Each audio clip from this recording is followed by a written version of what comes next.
Good afternoon. Good afternoon and welcome to our 5th annual Langston Hughes Oratorical Contest presented by the Havre Grace Colored School Museum and Cultural Center Incorporated.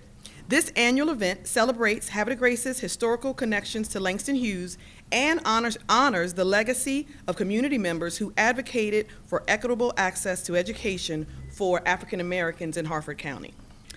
I am Patrice Brown. I currently work at the museum as the museum project manager.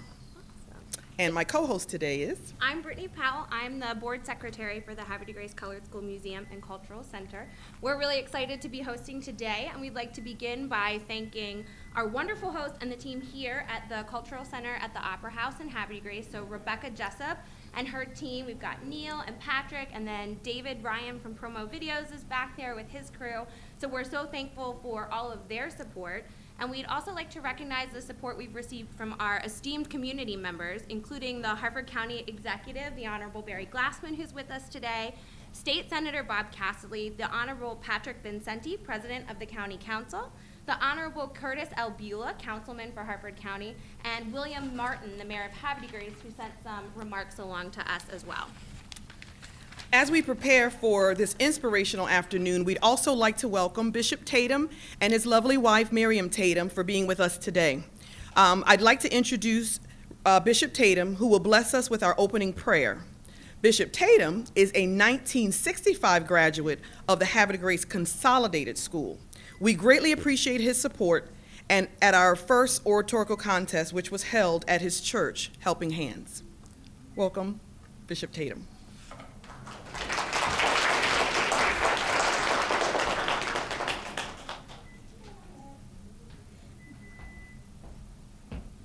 Every head bow, please. Father, we thank you right now in the wonderful name of Jesus. Thank you for this privilege you've given us to come into your presence. Thank you because you've just been so good to us. Thank you that you woke us up this morning. We did not wake ourselves. Thank you, oh God, that your presence is here. We thank you as we honor these attendees, the participants, and the organizers. Thank you for your blessings. Father, we just give your name the praise. In Jesus' name we pray. Amen and amen.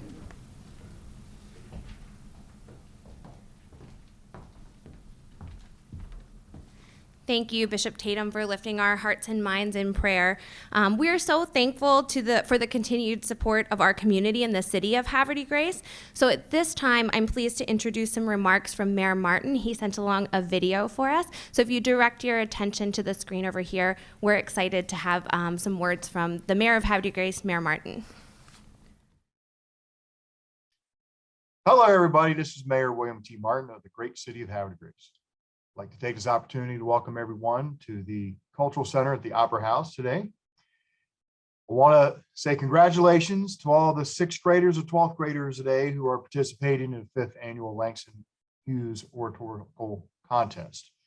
And I'm so glad that this tradition carries on. I want to thank the Havre Grace Colored School Museum Cultural Center for continuing this great tradition here in our city.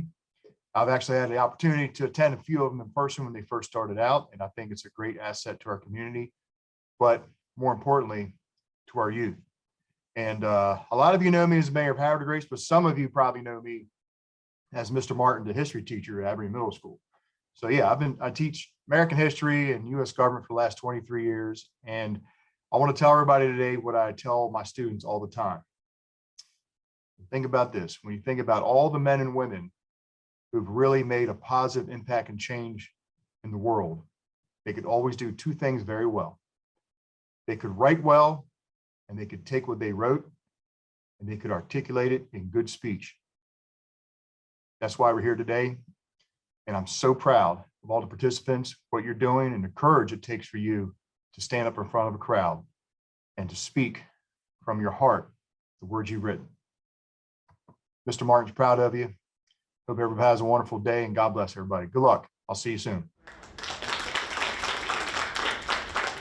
Thank you. We were excited to have those remarks from Mayor Martin. His kind words and generous support have been really influential for our organization. And we're really pleased to continue to be recognized by him for the contributions across Harford County. So I'm also pleased to welcome the Honorable Barry Glassman, the Harford County Executive. He is going to make some remarks, and he also brought a video to share with us today. So please help me welcome the Honorable Barry Glassman.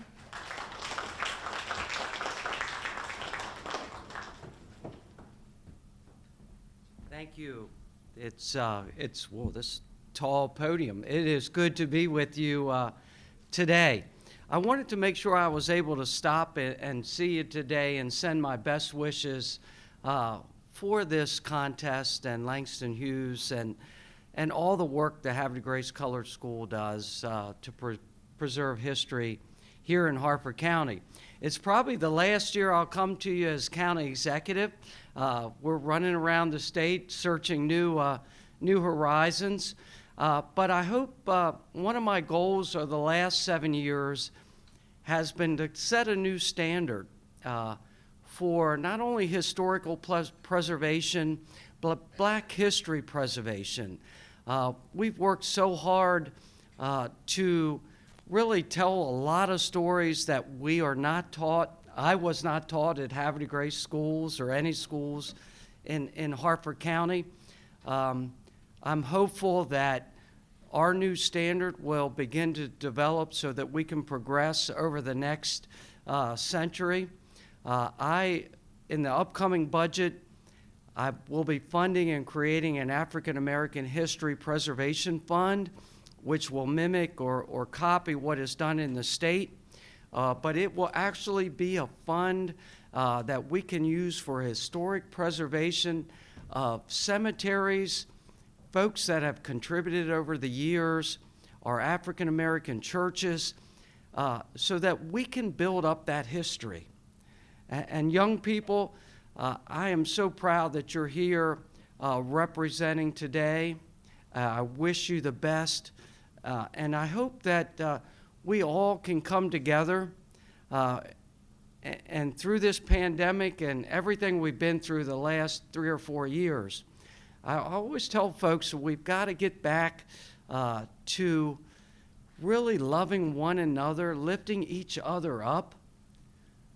And I think that's how we do it through history.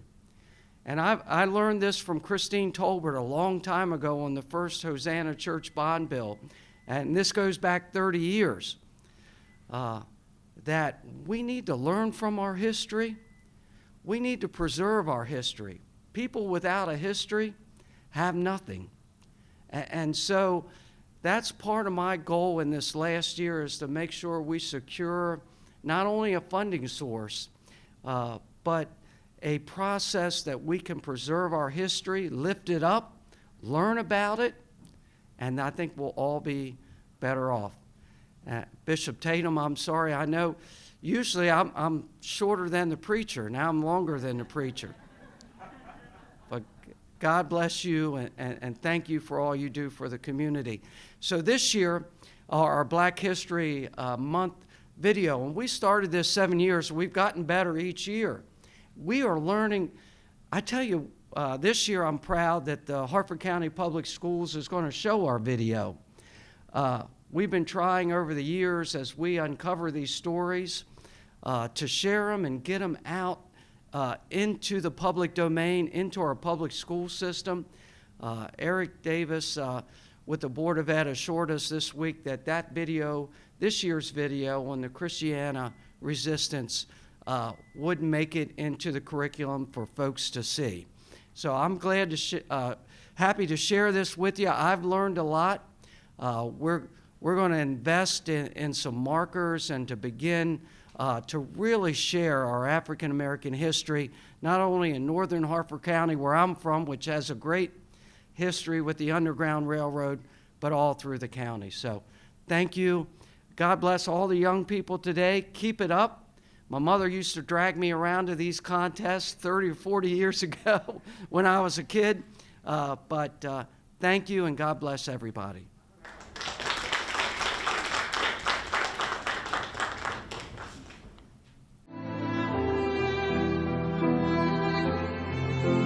Hi, I'm County Executive Barry Glassman. This year for Black History Month, we're telling the story of a little-known event that helped spark the Civil War and led to freedom for 4 million Americans. The story begins here at Bellevue Farm in Havre de Grace. Back in 1846, enslaved laborers worked this land. Among them were Eliza Howard, her sister Hannah, and their mother. To escape their bondage, the 3 women fled to Lancaster County, Pennsylvania, likely by boat on water that runs along this property. Later, Eliza married William Parker, a freedom seeker from Anne Arundel County, and together they settled in Christiana, just 33 miles from Havre de Grace. In this small stone house, William and Eliza helped hide other freedom seekers who were being chased by slaveholders. On September 11, 1851, a Baltimore landowner came in search of 3 men he claimed were his slaves. He led a posse that surrounded and threatened to burn down the Parkers' house. Shots were fired, but the Parkers refused to back down. Eliza ran to the 2nd floor and sounded this horn that signaled neighbors, black and white, to come to their aid. Some were armed, others came with farm tools. In the fray, the landowner was killed, and some 40 participants, including Eliza, were arrested. The incident became known as the Christiana Resistance. What followed was the largest treason trial in U.S. history, but the charges were later dropped, which was seen as a victory for the anti-slavery movement that later led to the Civil War and the Emancipation Proclamation. When Eliza was freed after her arrest, she joined William, who had escaped to Canada, with the help of his friend, the abolitionist Frederick Douglass. In fact, it was Frederick Douglass who, years after his own escape from slavery through Harper County, said, "The battle for liberty began in Christiana." We are proud that the Christiana resistance had roots in Harper County. Just as we have preserved this farm as a county park, we must preserve this history. I am proud that Bellevue Farm has been added to the National Underground Railroad Network to Freedom. We have established Harper County's first African American Heritage Preservation Program that will provide funding to honor local heroes like Eliza Howard Parker.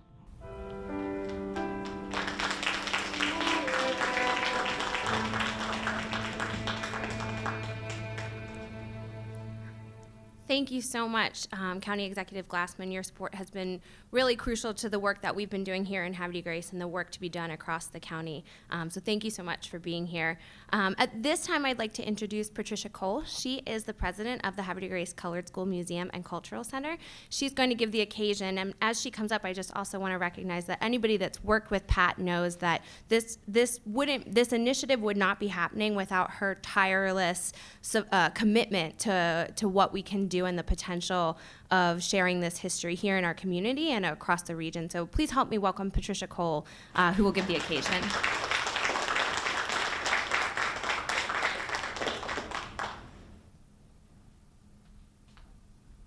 Thank you, Brittany.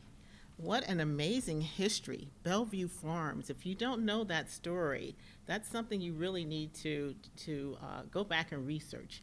It led to or had impact on the Civil War. How amazing that that started here in Havre de Grace.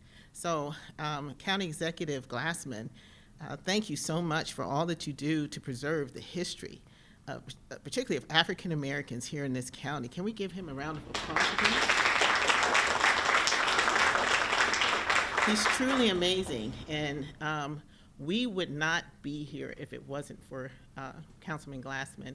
He was the one who donated a substantial amount of money, which generated individuals to contribute to our cause, and we were able to acquire the Havre de Grace Colored School as another museum here in Havre de Grace. Bishop Tatum and his lovely wife, Pastor Miriam Tatum, thank you for supporting us They too helped us get off the ground when we were first getting started. As Patrice mentioned, he graduated in 1965 from Havre Grace Consolidated. And that's a significant date, because that's the last graduating class that integrated. That was the last segregated class here in Harford County. Thereafter, the schools were integrated in 1965. So Bishop Tatum, thank you so much for everything that you've done for us. I would also be remiss if I didn't mention individuals like Curtis Beulah, Patrick Vincenti, as Brittany mentioned before, Senator Casserly, Marianne Lasanti, all of those individuals, when we were trying to get up and running, they were there. So I would be remiss if I didn't mention that. For those of you who don't know, Havre Grace Colored School holds a special distinction as being the first public high school for African Americans in Harford County. It was established in 1930. So just think of that. In that graduating class of 1965, in their yearbook, there's a history of the school, and it says that the Havre Grace Colored School was established through parental prayers and petition. Can you imagine wanting to have education and wanting to have your children to have a better chance at life? So this project that we're doing and preserving this history is very important. We have some amazing students here today. Some of them are veterans. And I'm just so proud that we're able to do such a wonderful program for Harford County, highlighting students here in this area. As County Executive Barry Glassman mentioned, on his office, he has a certificate from when he was in an oratorical contest. So I'm hoping that this contest will be as important to those students who are participating today. And when you're the county executive, or you're the mayor, or you're going off to do great and wonderful things, which I know each and one of you will do, you'll remember us and have that certificate on your wall. The occasion today is Langston Hughes. Langston Hughes was a famous African-American poet, novelist, and playwright. But he also was a great friend of the school's principal, Mr. Leon S. Roy. So he would often come to Havre Grace, to the colored school, to talk to the students. And so in honor of that legacy, we decided to host this event and take a theme from one of Langston Hughes' poems. This year, the poem is I Too. And the theme of that poem is, one of the last lines is, I too am America. And it talks about being excluded from the American society after contributing to that society. So this is an important theme that I thought was appropriate, because oftentimes kids are excluded for one reason or the other. But in the case of African Americans, we have a long history, proud history of enduring survival of the fittest. So this is, we have a video that we like to show you that kind of brings the theme of I Too, so you'll understand Langston Hughes's reasons for creating such a wonderful work. Again, thank you all for coming. We hope next year we'll be doing this again.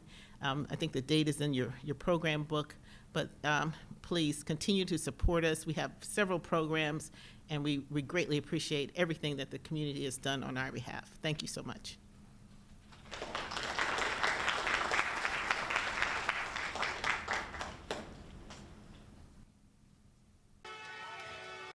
James Mercer Langston Hughes was a famous African-American poet, playwright, and social activist, born February 1, 1901, in Joplin, Missouri. He frequently visited the Havre Grace Colored School by invitation of the school's principal, Mr. Leon S. Roy. Mr. Roy and Langston Hughes both attended Lincoln University. They were friends and members of Omega Psi Phi Fraternity Incorporated. Langston Hughes wrote his famous poem, I Too, in 1925. The poem ends with a proclamation, I too am America. I am the darker brother. They send me to eat in the kitchen when company comes, but I laugh. And I eat well, and I grow strong. Tomorrow I'll sit at the table when company comes. Nobody'll dare say to me, eat in the kitchen then. Besides, they'll see how beautiful I am and be ashamed. I, too, am America. In order to understand this proclamation, one first must understand the journey that began when black people were forcibly taken from their native land, crammed onto ships, stacked shoulder to shoulder in deplorable conditions, and brought to the Americas through a dangerous and deadly journey that crossed the Atlantic. Millions died. Once on shore, slavery deprived the enslaved persons of any legal rights or autonomy, and granted the slave owner complete power over the black men, women, and children legally recognized as property. A narrative of racial difference was created in order to rationalize and justify the continuation of slavery. Most notably, black people fought in every war in the history of this country, including the Revolutionary War, which led to this nation's independence. They built the nation's Capitol and the White House, are iconic symbols of democracy. During the Civil War, enslaved people fought and died for this nation. Some fought for their freedom, while others were brought to the battlefields by their slave owners. Nevertheless, they played an important role in fighting for the unity of this nation. Like the heroic act of Havre Grace's own Sergeant Alfred B. Hilton, who, while wounded in the Battle of New Market Heights, rescued the regimental flag while carrying the national flag until he could carry neither any longer. Sergeant Hilton was posthumously awarded the Medal of Honor for his bravery in 1864.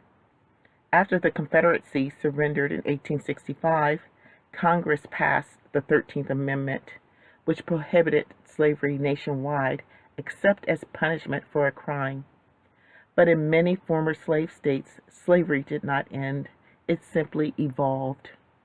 The penal code took hold. Jim Crow took root. Black people were largely abandoned by the federal government in the 1870s.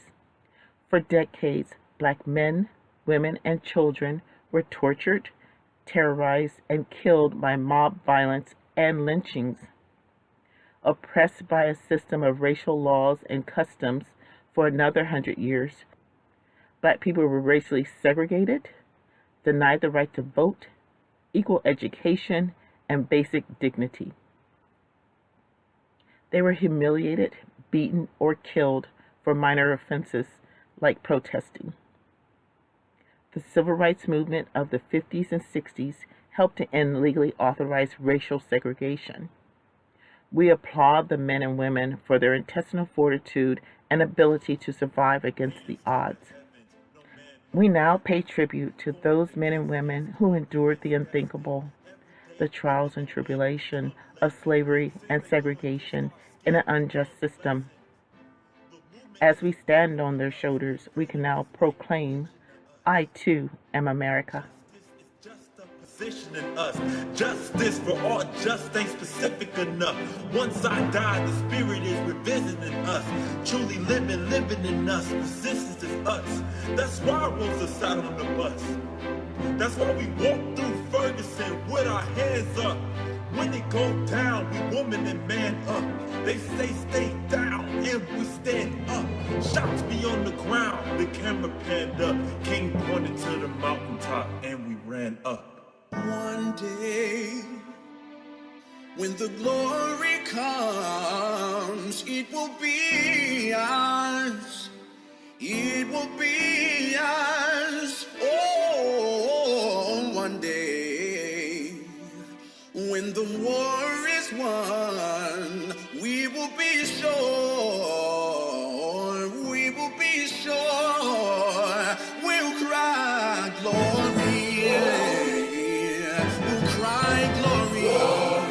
When we get there, we'll cry glory, oh glory. Now the war is not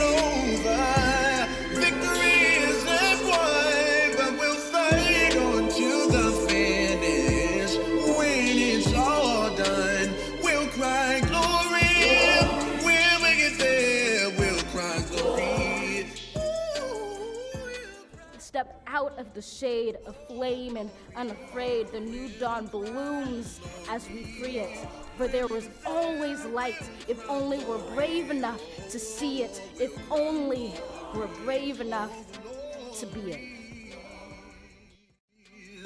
It's now for every man, woman, and child. Even Jesus got his crown in front of a crowd. We march with the torch, we gon' run with it now. Never look back, we done gone hundreds of miles.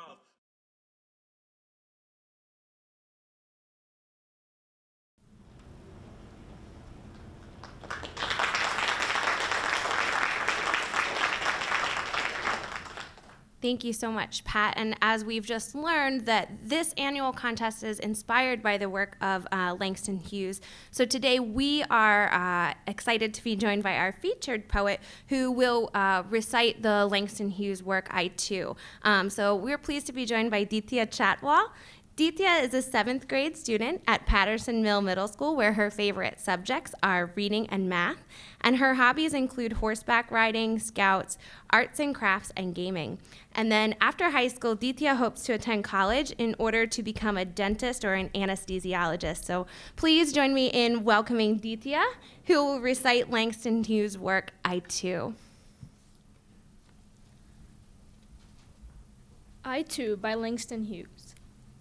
I too sing America. I am the darker brother. They send me to eat in the kitchen when company comes, but I laugh and eat well and grow strong. Tomorrow, I'll be at the table when company comes. Nobody will dare say to me, eat in the kitchen then. Besides, they'll see how beautiful I am and be ashamed. I too am America. Thank you.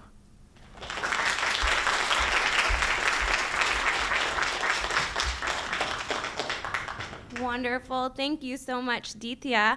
And at this time, we're excited to begin the middle school portion of our competition. So I'm going to begin by introducing Joycelyn Jacobs.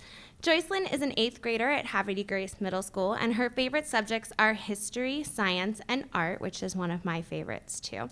In her spare time, she enjoys drawing, writing, and animating, and in the future, she hopes to create her own original comic. Please help me welcome Joycelyn to the stage.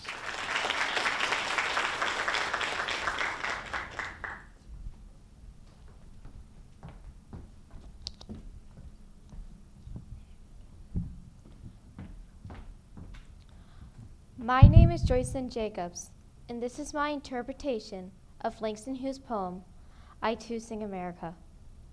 In the 1930s, Langston Hughes wrote the poem, I Too Sing America, I believe, to awaken America to the existence of black men, women, and families waiting for this country to live up to the true meaning of its creed, as stated in the Declaration of Independence.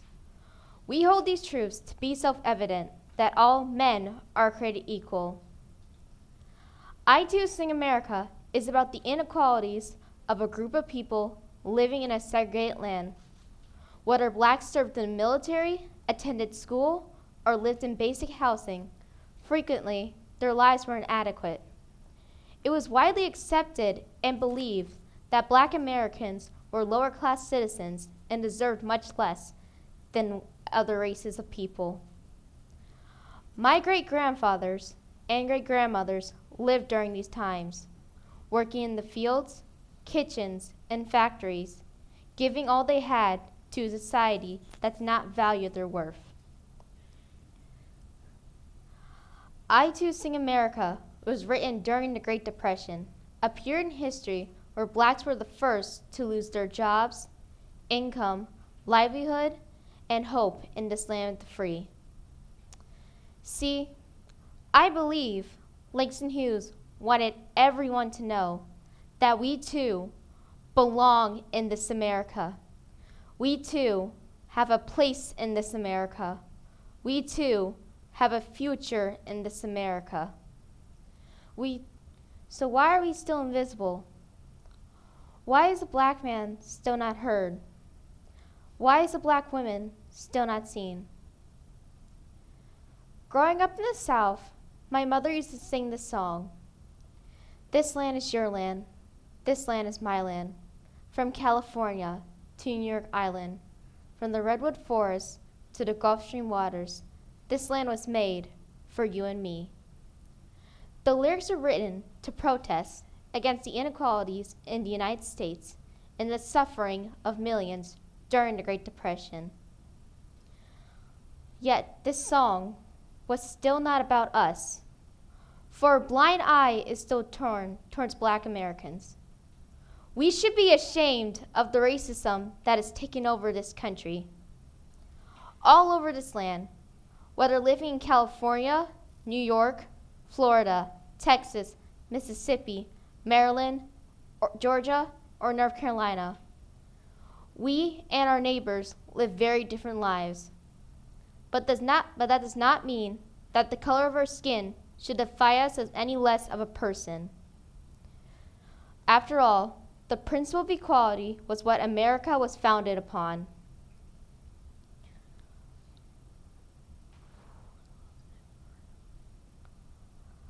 America is a melting pot. It is a blend of many different colors, cultures, languages, styles, sizes, and personality. The law should be upheld to protect everyone. This land, this entire country, was made for you and me. Tomorrow is coming, a day of equality, a day where the law is upheld to protect everyone, where we are paid the same as another coworker despite our gender, where individuals respect one another. Whatever race or ethnicity you have, it does not define you as any less of a person you are. Tomorrow, we have the strength to look at inequality in the face and say, not here, not today, I too am America. Thank you.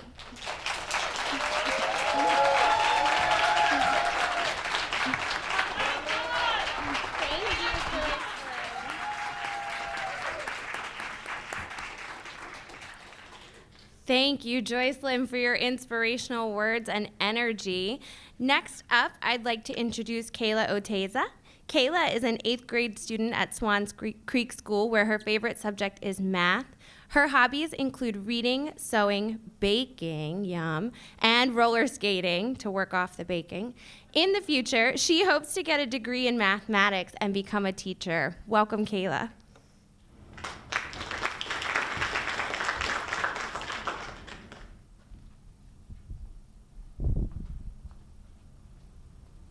I'm a proud Black and Asian female.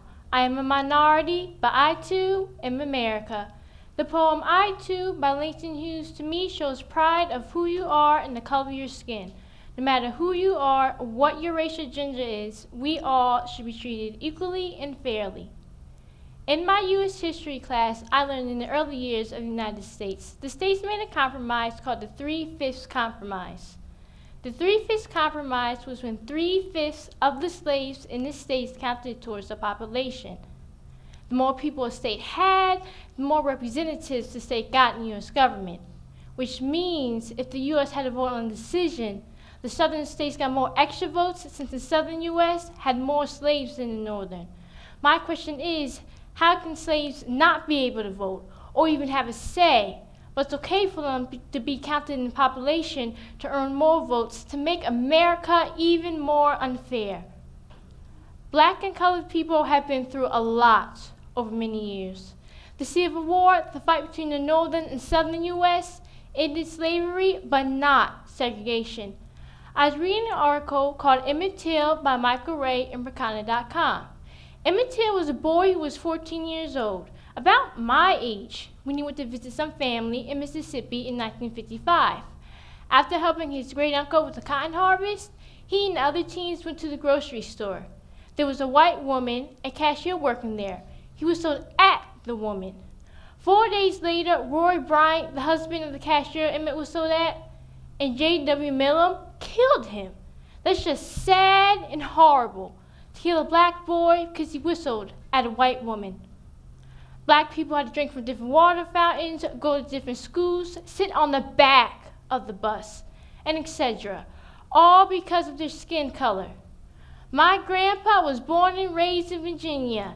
He had to sit in the back of the bus. How wrong is that? That's terrible. There were many civil rights activists like Rosa Parks, Martin Luther King Jr., and the list goes on with many people. I'm grateful to live in a place that now has no segregation, where I can go to school and hang out with my family and friends, both black and white.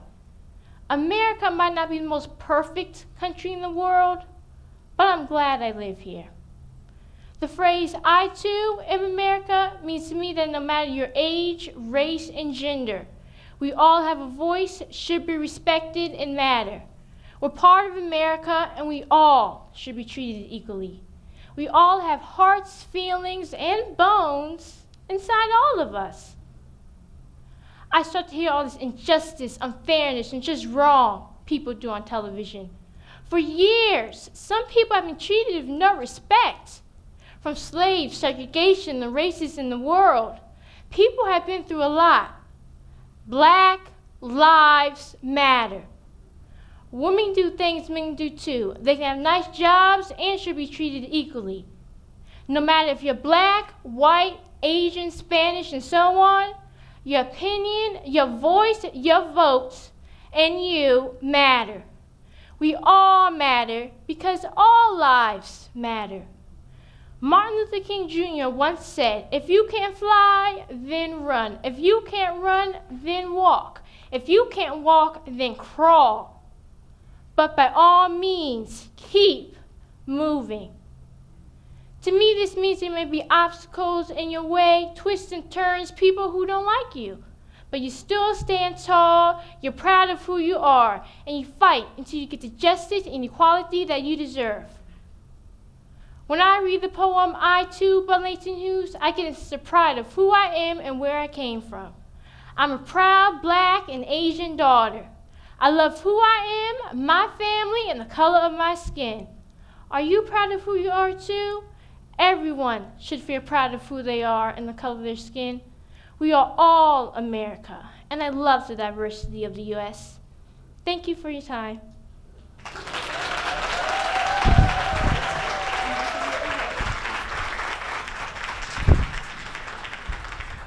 Thank you so much, Kayla.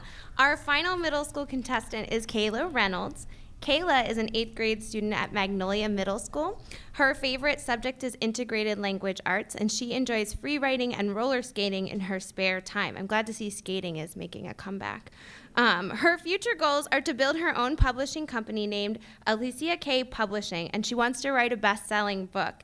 She hopes to inspire others, particularly young girls, through her poetry and to share her love for the literary arts. In addition to building her own company, she aspires to build generational wealth in order to share resources and opportunities with the generations to come. Please help me welcome Kayla.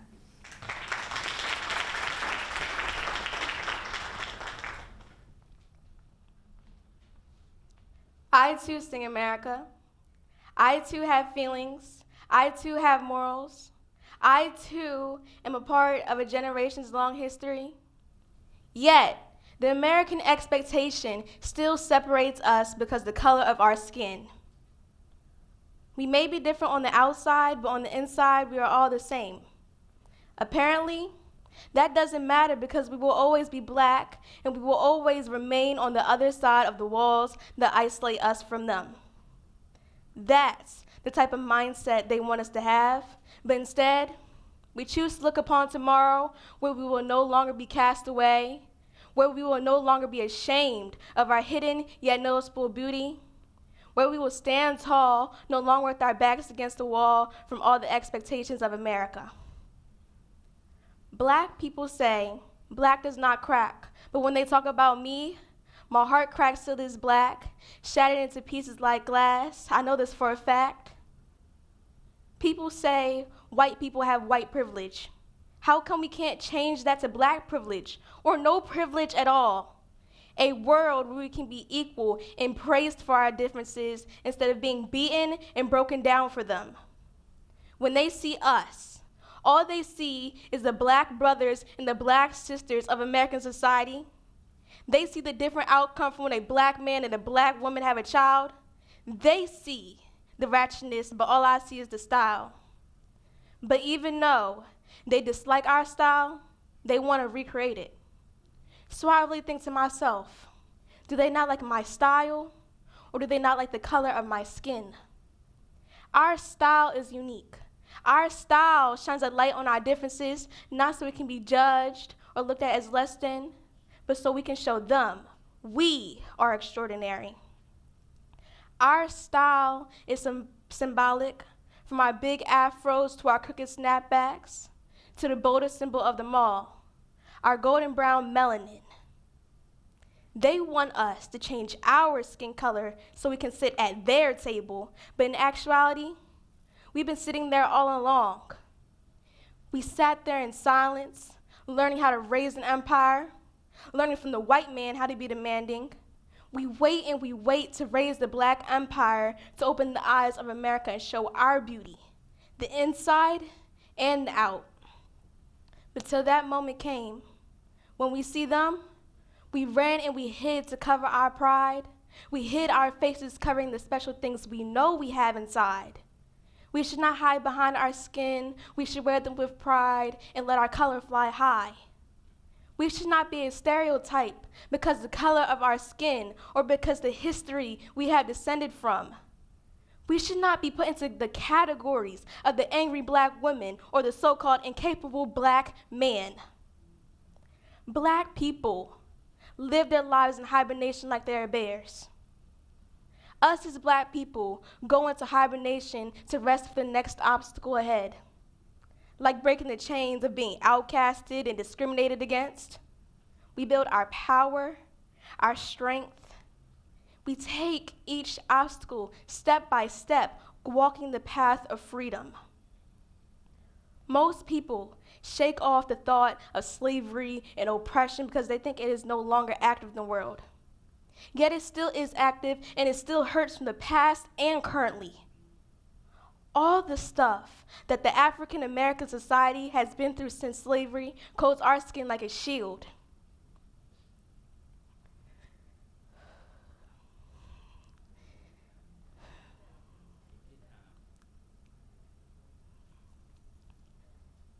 We all have our differences, but why broadcast one difference when we have many?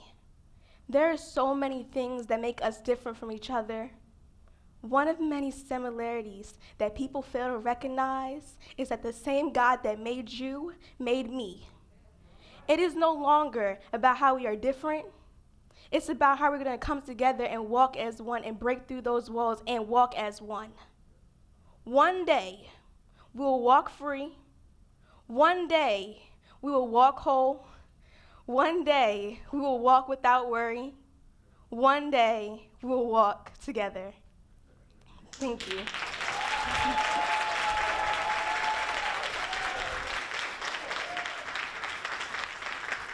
Keep clapping. Woo. Thank you, Kayla. And all of our middle school student participants. Now I'd like to introduce the first of our high school competitors. We'll begin with Logan Roberts. Logan Lauren Roberts is an 11th grade student at Bel Air High School. Her favorite subject is biomedical innovations, and in her spare time, she enjoys working with the Girl Scouts, reading, and competitive figure skating. In the future, she hopes to become a biomedical engineer. Logan. I Too Am America by Logan Roberts. Dear Mother America, you have bared witness to some of this country's greatest symbols being built on the backs of my ancestors, yet they were not permitted to cross the threshold. The White House, the symbol of America and the American people, was built by slaves. Enslaved people stood in the quarries and they mined the stone that they carried on their backs, and they built those walls high. But yet, Mother America, you had no love for them. You did not even acknowledge them as your own children. George Floyd, too, was America, but yet he died with a knee on his neck. America, just because I am saddened by the brutality that my brothers and sisters are subjected to, and I choose to stand up and I'm convicted in my belief that Black Lives Matter, while you are convicted in your belief that our lives don't, this does not make me less of an American. I am just fighting for the right to be loved like you love all of your other children. Because I too am America. Mother America, in 2 years, when your baby turns 18 and I'm eligible to vote, I'm gonna walk loud and proud to the polls and cast my vote. America, please do not put up any obstacles. Instead, I ask that you clear a path, because I am not going away. Just like your other children, I deserve to be seen and heard, and I am worthy of your love, because I too am America. Mother America, I implore upon you to appreciate the diversity of your children and not to be afraid of it, because our differences collectively strengthen and unite us. And the perspective that I bring to the table may be different, but it is equally as important. The color of my skin does not make me less of an American. All my life, I have been taught that I have to work twice as hard to be seen and heard, and that even if you do see me and hear me, it still may not be enough for you to respect me and treat me like an equal. And you still might even fear me.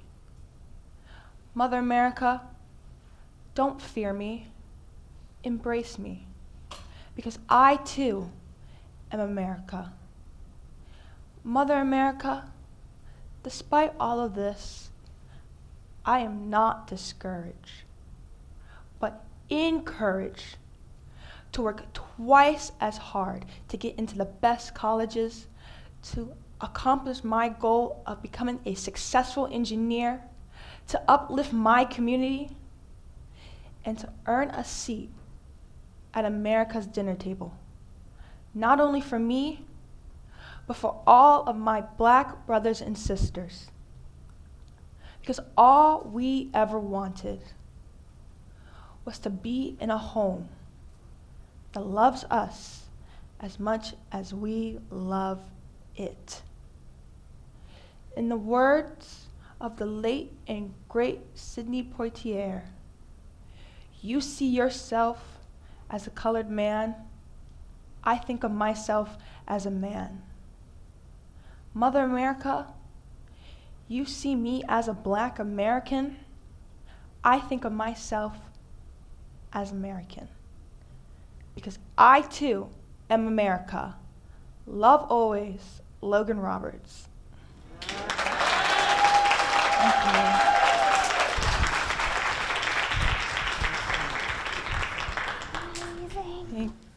All right.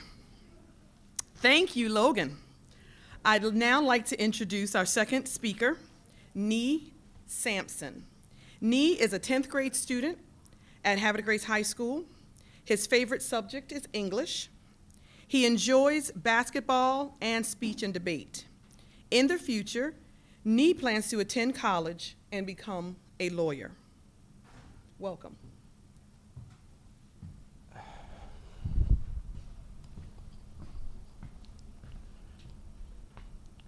Greetings, brothers and sisters. Greetings, elders and mentors. I was thinking about Langston Hughes' poem just the other day. I was following Langston's poem, pondering on what it had to say.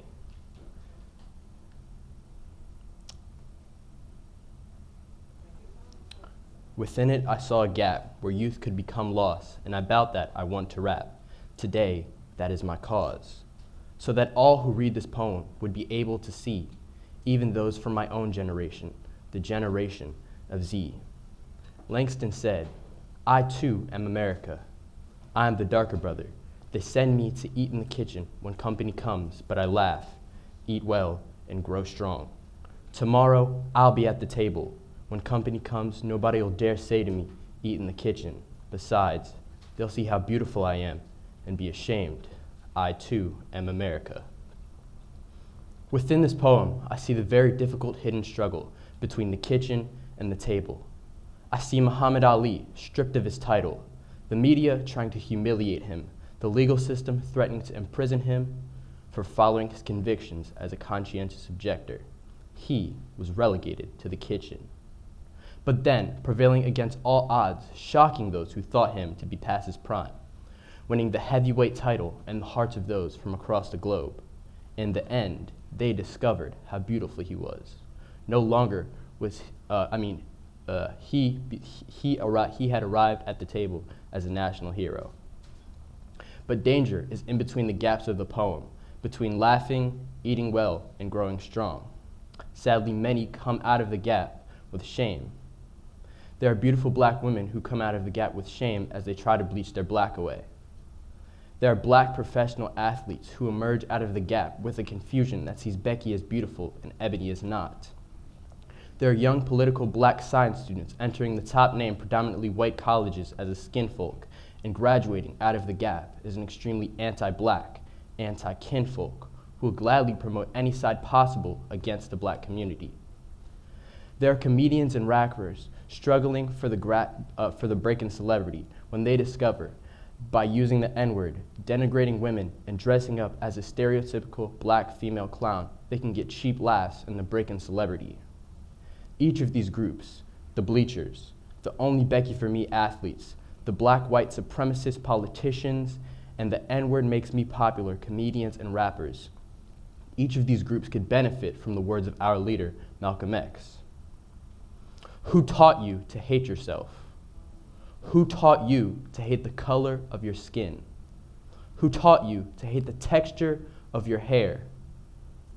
Who taught you to hate the shape of your nose and the shape of your lips? Who taught you to hate your own kind? Who taught you to hate the race that you belong to so much you don't want to be around each other? Before you come to this table to bask in your beauty, you should first ask yourself, who taught you to hate being what God made you? And then, after reconciling the beauty of our women, the knowledge within our colleges and universities, the faith within our churches, and the strength of our people, that is when they will see that we are beautiful. And that not only we know we are beautiful, but that we know our people are beautiful. That is why they fear black history in public schools, because they will be ashamed that I too am America. Thank you.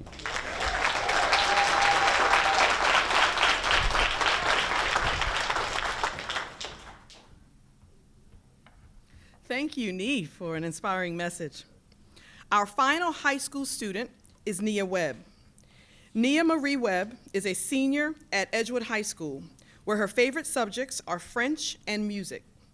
Nia participates in a multitude of clubs inside the school, such as the Honor Society, musicals, First Ladies, Math Honor Society.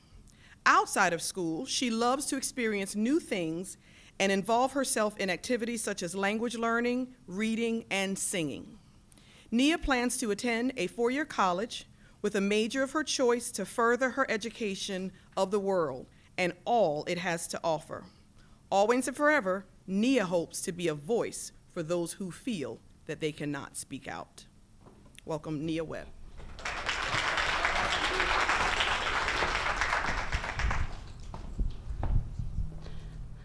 I too am America. When I first read this year's prompt, I would say that I was confused. I too am America? What does that mean to me, a senior in her last year of high school? What does that mean to me, a young black woman who will soon immerse herself in the wonders of the world outside of her own community? What does that mean to me, an individual simply living? I couldn't figure it out at first because what about me screams America? But then it hit me that I too am America in every way. As a black woman, I too am America despite what I've been told. And look, I know this rhetoric is played out, but we can stop saying it when people start listening. Black women have been told for centuries that our hair is not permitted within the workplace, that it is unprofessional. The rubber bands that attach beads to the braids I proudly wear don't simply represent my attachment to the hair, but my attachment to my heritage. Our own Maryland schools, Mary St. Regional Catholic School, ban braids, twists, cornrows, and dreadlocks. Is that too not America? I too am the darker brother they send me to eat in the kitchen when company comes, but I laugh. I laugh not only for the sake of my heritage, I laugh not only for the sake of my sanity, I laugh not only for the preservation of everything my community has fought for, no, I laugh for the young black girls listening to this exact speech.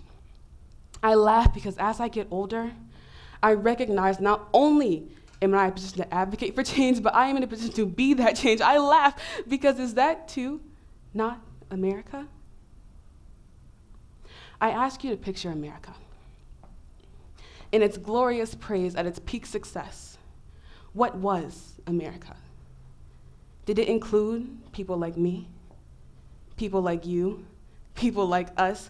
I too am America in the way I speak with a condescending tone, asking you to question everything you thought you knew. Who is America? What is America? Why is America? Langston Hughes said, "Tomorrow I'll be at the table when company comes." And I ask, who is that company and why am I waiting on them? Has anyone ever told you, show me your friends and I'll show you your future? Because my dad says it all the time. Show me your friends and I'll show you your future. Show me the company you keep and I'll let you know how the business runs. And I say all this to say that the people I keep at my table will never have to sit and ponder whether they are worthy enough of being there, because I too am America, but so are they. We are America, and this is where I feel we missed the mark. As a black woman, I've been told my entire life that I am not worthy of being seated at that table. And when we go to build our own, what happens? What happens? And humbly, this is not a sob story about my experiences within America. This is the recognition that this too is America. America, oh, thy great country. I am you and you are me, and we both tend to fight for what we believe is right. We laugh and we cry. Our image is stained with what we believe is important. But oh, America, thy great country, why does your image not include me? I too am America. As I grow older, I look at the newer generations, I recognize that they too are America. Nobody will dare tell them to eat in the kitchen. They'll know their designated spots because they too are America. As we sit in this room listening to this speech, we too are America. So I ask you to reevaluate your image of America. Who does it protect? Who does it neglect? Does that matter? Because we all are America. And I want you to know that that table will never be too small to exclude someone like me, nor someone like you. And as Langston Hughes closes, besides, they'll see my beauty and be ashamed, for I too am America. Thank you.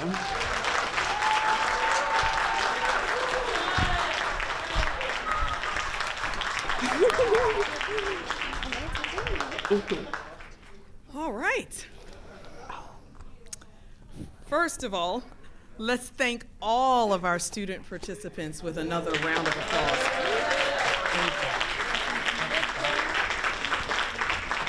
I am moved by their enthusiasm. I am moved by their messaging. I am moved by the world that they see despite what this poem and all other things have taught us. It's been really an honor to be surrounded by such soundness. At this time, we're going to take a 15-minute intermission, and we'll see you back here in a few minutes.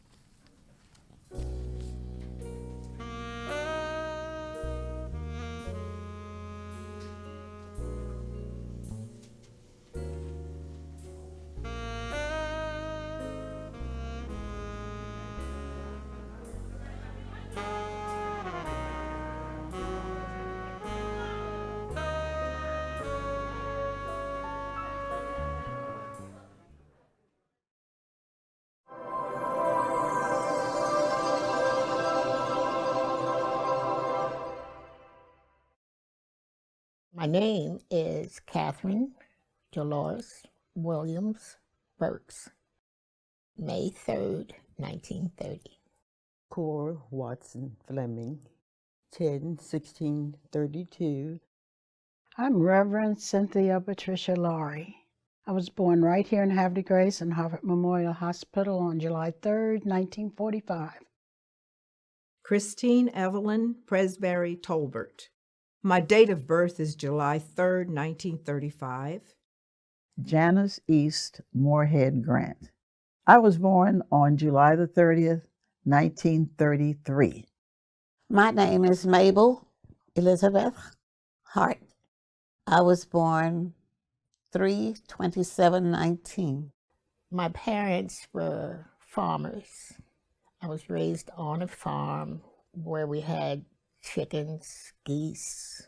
One of the main things that they stressed for us was getting an education, because at the time there was no education for Black people no further than elementary school. One thing about Havre Grace Colored School was the camaraderie. The getting together. And of course, I was real excited because, we had a high school now. I could go to high school, actually. And there was a kind of a family setting, that we just kind of gelled together. This is Viola Whittington. She was one of my favorite persons of all the world. When I was very small, we had no kindergartens at those times. My two brothers went to school. My mother asked Miss Hopewell if I could come to school. And she said, she can come if she's quiet. She put a big coat on the floor, and I sat behind the stove where I could keep warm. Next to my mother, I think she was just another mother. I loved Miss Hopewell. They were big globes she had all people from all over the world. And she would say, this is not the world. You have to go and see. And from that on, I made up my mind, I'm going to see the world. And I did. If someone is teaching you that has no idea about where you come from and why you like you are, or what worries you, or what problems you might have, if they can't identify with you on that level, then you have a tendency to withdraw. And if you withdraw, then you're not going to be able to take in and learn. Havre de Grace Colored School taught me to excel in whatever I chose to do. I learned probably more from this school than I could possibly have learned anywhere else. Well, biology, I loved biology. I loved the choir. I loved track. And I loved the teaching. I thought I had excellent teachers. Still, when I see Miss Hart or Miss Tobit or whoever, it's like there's a bond that just continues to exist. I run my classroom with love. Remember Mr. Roy vividly. You would think of him as being a grouchy person, but he really wasn't. And by the time, with my experiences going through school, I realized later that he was a friend, and I didn't know that. 7th grade girls thought it was so great to make our teacher, Mr. Roy, a necktie to wear. And now that I'm grown, I realize he must have had a hard time wearing that bad looking necktie. But he wore it. But the other thing about Mr. Roy that I remember is that he and Langston Hughes were roommates in college. And if we saw Langston Hughes once and heard from him, we heard from him numerous times. So we got to feel as if we really knew Langston Hughes from the beginning. He was so gentle, so kind, Mr. Langston Hughes. It was later that we learned how important a man he really was. There were about 4 or 5 of us that for math we didn't have math with our class. We were not supposed to have algebra because colored children shouldn't learn algebra. Only principal that was at Havre Grace Colored School, he decided to teach my class, I remember, algebra. The superintendent of schools, who was white, came and told him he had to stop teaching us algebra because there were not enough children in the class. However, Mr. Roy decided that he would teach us anyway because the superintendent was not there every day. They did their very, very best in not so good circumstances. We didn't have books. We had to copy. And I had that black and white composition book. The teacher had the book, and he would read it to the students, and we would write it, and then we'd use that as a book. But then later we did get hand-me-down books, no backs on them, writing all over, but we learned in spite of all that because our teachers were excellent. It was second-handed, it was dirty, but he always apologized. I guess he felt bad because we had to use those books, but he would say, "Have you read it?" You said, "No." He said, "Then read it, it's new. Anything you haven't touched before is new." Oh, no, we didn't have new books. We had books that came from, of course, the schools were segregated at that time, so we had books that came from the white schools. Brown versus Board of Education was decided. We were all excited. We thought that integration would take place right away. However, as you probably know, it didn't take place right away. And we went through numerous hurdles. When the schools were desegregated, Dr. Charles W. Willis, who was the superintendent of schools, ordered Mr. Leon S. Roy, our principal here, to burn the books. He didn't want the books of colored people, as we were called, to go into a white school. So they were pushed down in the basement in the furnace, and I grabbed as many as I could. One book that was a favorite of mine was called Black Cargoes, and that book helped you to understand what tribe you came from in Africa. And then, of course, when they finally integrated and Mr. Roy was sent to Aberdeen High School, and the community was very upset for quite a while because they made him a vice principal in charge of transportation, the buses and stuff.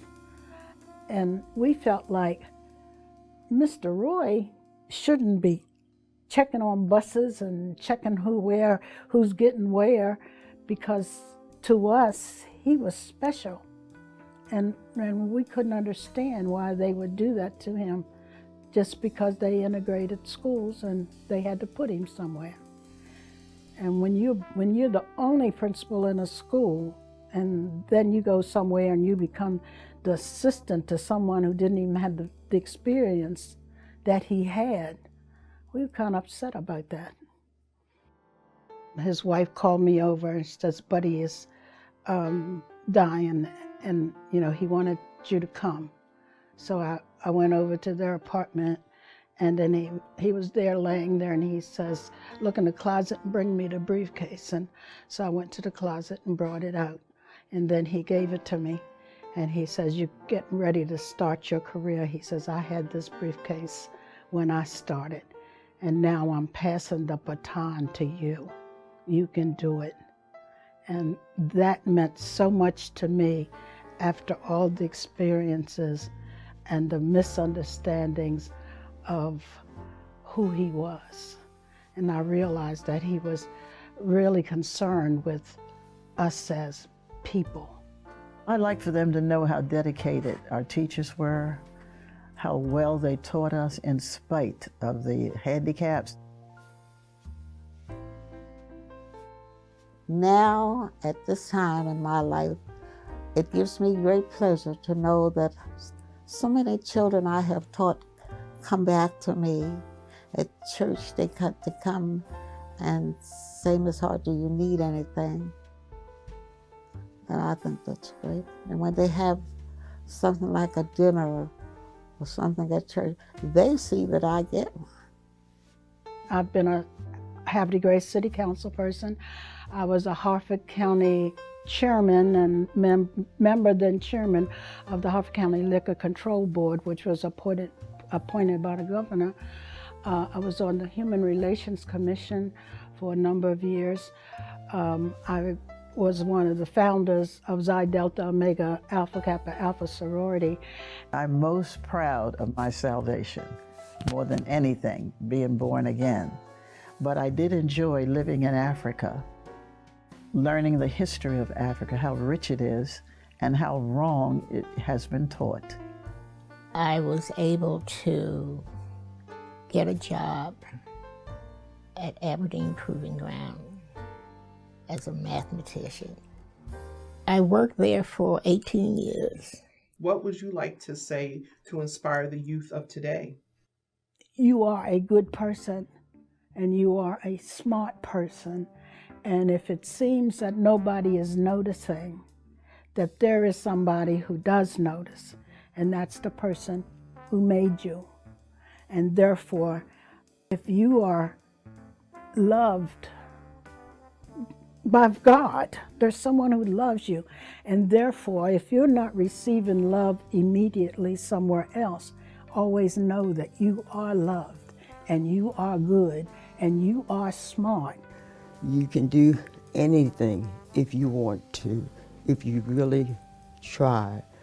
It doesn't make any difference what limitations you may have had at the beginning, and even through life, you still can do well. Sometimes you'll be surprised at what the young man in the corner or the young girl behind him have the talent to do.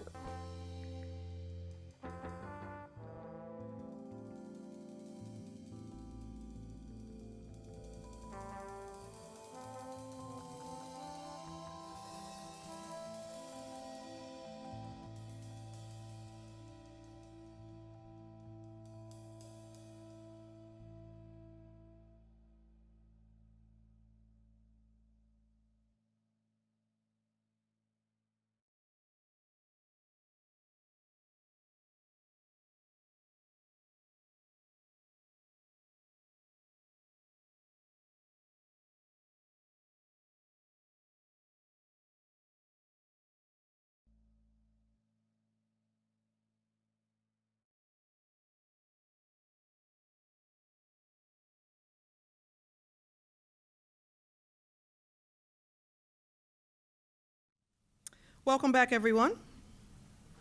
At this time, I'm excited to introduce siblings, Amel and Niall. Amel and Niall attend Harford Day School. Amel is a second grade student who enjoys art and media classes, as well as drawing, coloring, and creating in her own spare time. Her future goals are to become a famous singer and a mom. Her brother, Niall, is in the 4th grade, and his favorite subjects are science, media, and physical education. In his spare time, he enjoys playing video games, writing comics, and reading. In the future, he hopes to become an engineer, a pilot, and/or an author. Please help me welcome Amel and Niall, who will recite the poem, Dreams.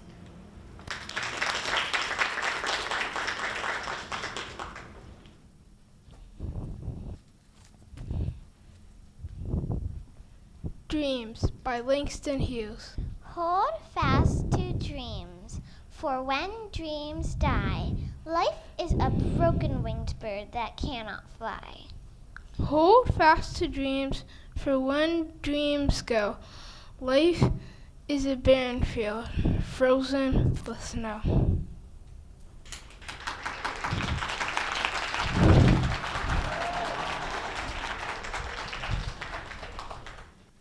Thank you so much, Amel and Niall. Before we announce the winners for today's competition, we are pleased to present a musical selection performed by Eliana Andrian. Eliana is an 11th grade student at Havre High School, where her favorite subject is music. In addition to playing the piano, her hobbies include yoga, working out, hanging out with her friends, and dancing. She aspires to study music therapy in college in order to become a pediatric music therapist.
Thank you so much, Eliana. As we prepare to announce the awards for our exceptional students, we are excited to recognize a truly outstanding and inspirational member of our community, the late Dr. George T. Stansberry. We do have a video that we'd like to share. Let me tell you a little bit about him. In addition to recognizing our connections to the famous poet Langston Hughes, this year's competition also highlights the beginning of our full year of special events and programs at the Havre de Grace Colored School Museum and Cultural Center to commemorate the 100th birthday of Dr. George T. Stansberry. Dr. Stansberry was born on May 30th, 1922, and was a 1939 graduate of the Havre de Grace Colored School. He attended Howard University Medical School and studied under the renowned Dr. Charles Drew, famous for developing large-scale blood banks during World War II. Dr. Stansberry was from Havre de Grace Colored School, went from Havre de Grace Colored School to receive his medical degree and is remembered with gratitude for many of his attributes, including his kindness, visiting people's homes day and night, and treating people even if they couldn't afford to pay for their medical care. Working prior to the integration of medical establishments, including the local hospital, Dr. Stansberry provided essential care for Black students who could only be treated by Black physicians. Doc Stansberry, as he was so affectionately called, died in 1996 at the age of 74. After serving his community for 45 years, and throughout the year, we will pay tribute to him for his unwavering support of his community and a range of displays and programs. We want you to visit our website to keep track of those events and plan to participate. Please be sure to visit our website, hdgcoloredschool.net. Now let's enjoy the video.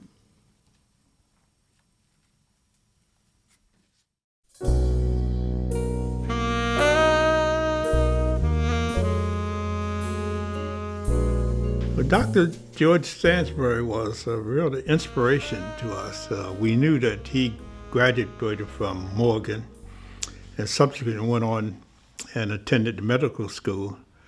But Dr. Stansberry used to come back and speak to us in the classrooms about his experience. He was very competitive. He liked to excel. And so one of the things that he inspired us to be the best that we could be.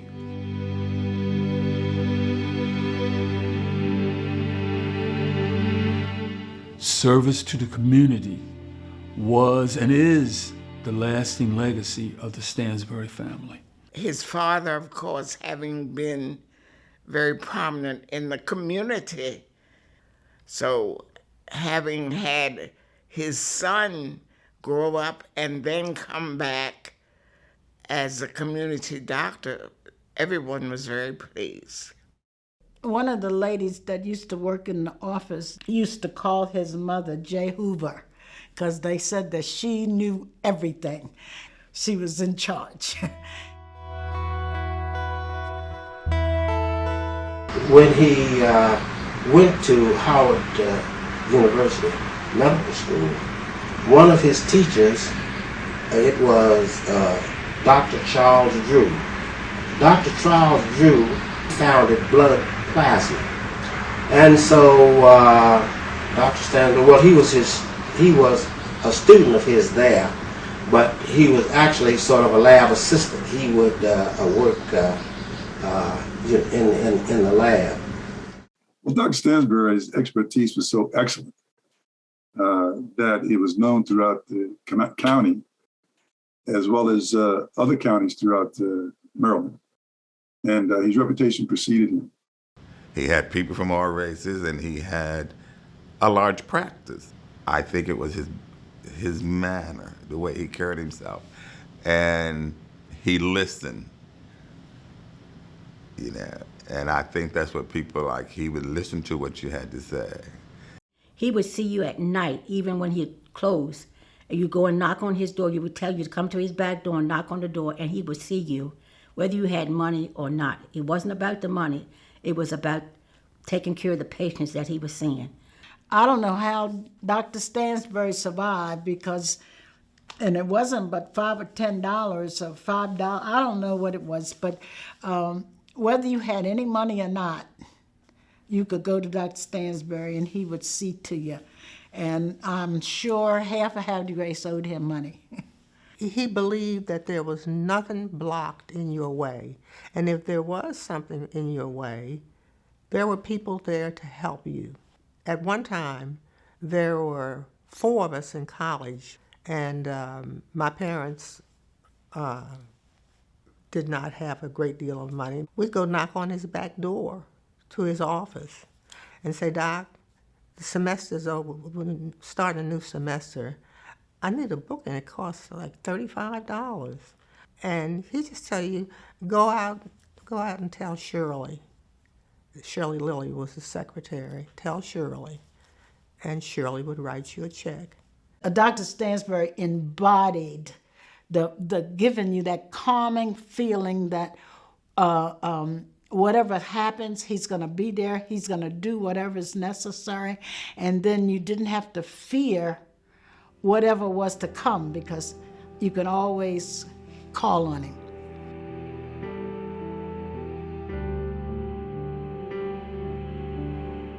Oh, yes, certainly the healthcare in itself, you did not have the doctors to go to advise you and give the necessary support in terms of health services that the white community had. Dr. Stansbury was the only Black physician there. If you had an illness, you had a tendency to try to work around it. And then over at the Havre Grace Hospital, there was only a little area downstairs in the back for Black people. It was a colored ward who had limited materials, limited supplies. And the white ward had all the supplies that they needed. Black patients were only allowed on the first floor, and white patients were on the upper level. And if there wasn't any room on the first floor, they left them in gurneys on the first floor. They would not, even though there was room on the second floor for the patients. but we were only allowed a Dr. Stansbury on Revolution and Stoke Street. I knew that that was the only doctor that, being a black child, that I could go to, regardless of the fact that around the corner from me, the whole street, Union Avenue, was loaded with doctors. If it had not been for Dr. Stansbury, black people in Havre de Grace, there would be services and things that we would never have had or been offered.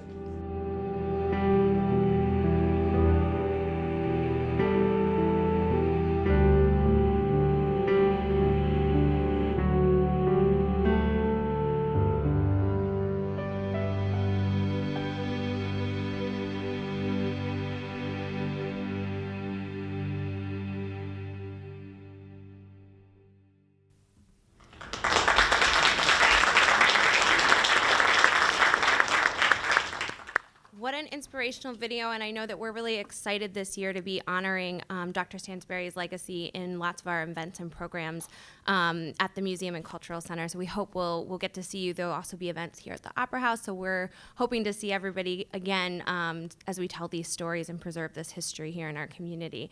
So we are almost to the point where we're going to announce our winners today. But before we get there, I wanted to recognize that this annual contest is providing scholarships for Hartford County students, and no grant or government funds or donor funds are used to support our scholarships today. So for the 5th year, all of our scholarships are generously funded by anonymous and individual donors, including Miss Janice Grant, who I'm not sure if she's here, but she was featured in one of the videos during intermission, as well as support from the Aberdeen Proving Ground, the Havre de Grace Rotary Club, the Alpha Kappa Alpha Sorority Incorporated, the Lower Susquehana Heritage Greenway as well.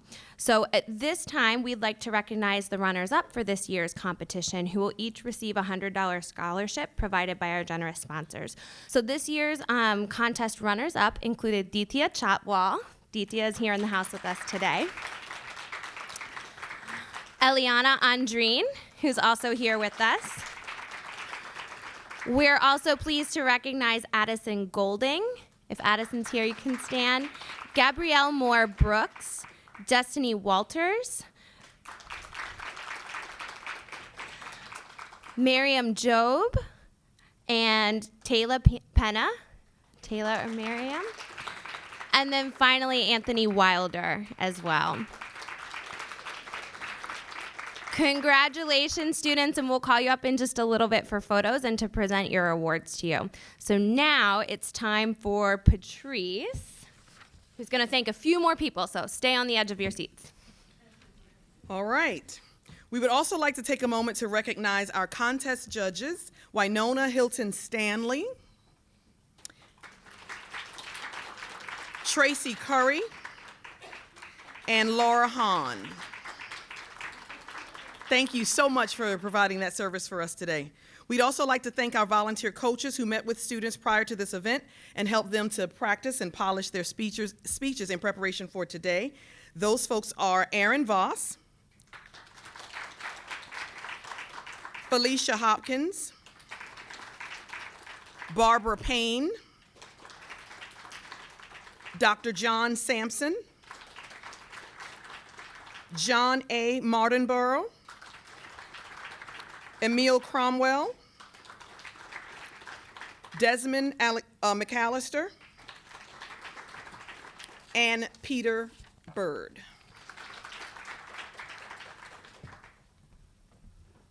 All right, it's time. And also one other announcement before we get to the announcement of the winners. The video of this competition will be posted on the YouTube channel for our the Havre de Grace Colored School Museum and Cultural Center. So we'll get that video uploaded after the event. It might take a little bit, but we'll get it up there so you can continue to share it with your family and friends. But thank you to everybody who's here today and everyone who's helped prepare these inspiring students and support our program. A round of applause for all the parents and caregivers and supporters of our young people today too. It really takes a village, so they deserve some applause as well. So we're going to begin by announcing the winners in our middle school category. So students, as we announce your names, you can come on up to the stage. We'll present you with your awards, and then we're going to have you step to the side because it's going to be time for lots of photos too. So I'm very excited to announce the third place winner in our middle school category is Joycelyn Jacobs. Joycelyn, come on up.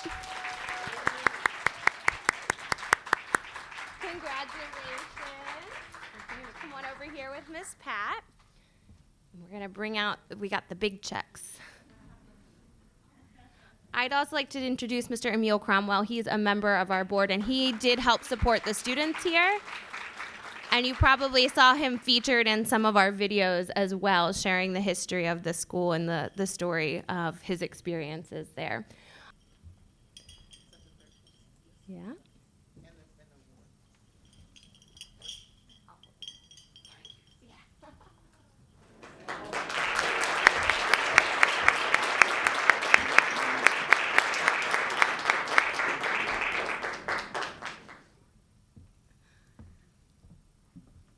All right, and at this time, the second place winner in our middle school category is Kayla Oteza. Come on up, Kayla, congratulations.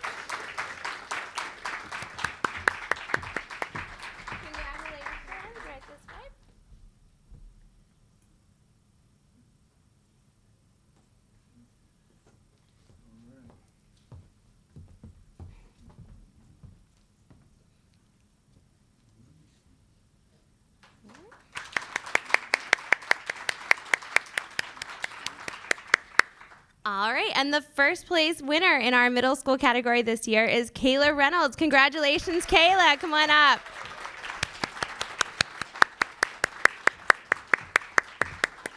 Congratulations.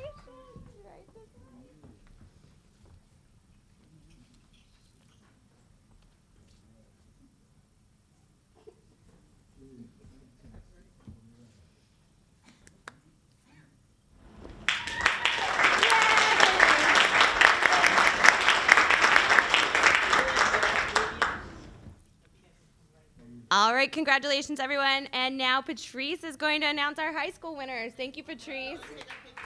Okay. It's my turn to announce the high school winners. Our third place winner this year is Mr. Nee Sampson.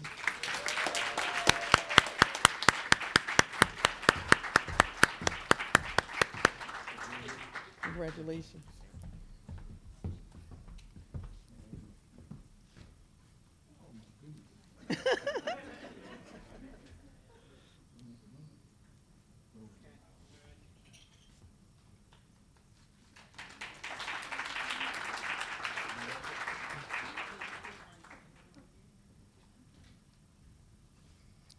Okay, you ready?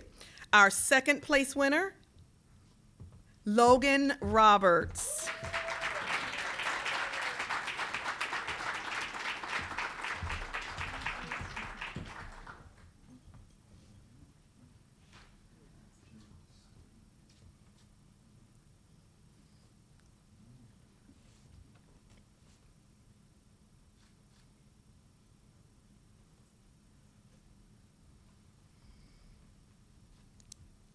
And we're happy to announce our first place winner this year, Miss Nia Webb.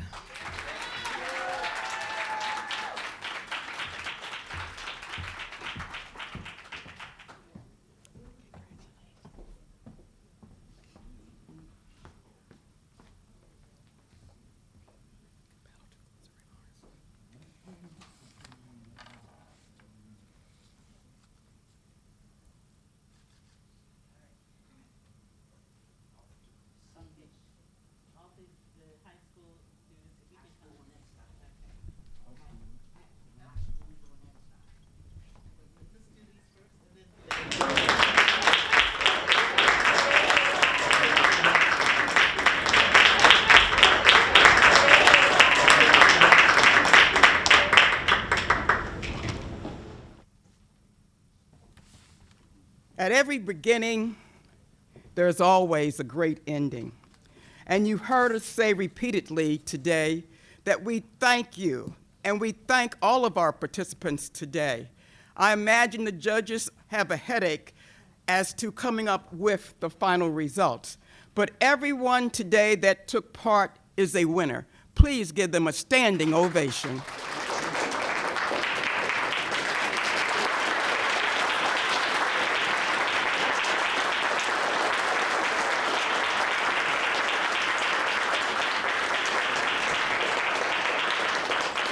No matter what today has been or the outcomes, once again, we know that it took time and effort from our young individuals to do this.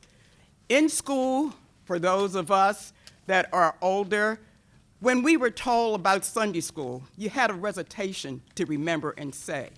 And you had to do a good job at whatever you decided to do. So this is just a stepping stone of what our young people can do. You're looking at future senators, congresspeople, and also a county executive individual. It can be done, and possibly starting right here. Our county executive had to leave. He stayed as long as he possibly could, but I wanted to share with him that he will always be a part of the Havre Grace Colored School family. Our humble beginnings, and as we continue to grow, we need all of the community to join in and help us continue this goal.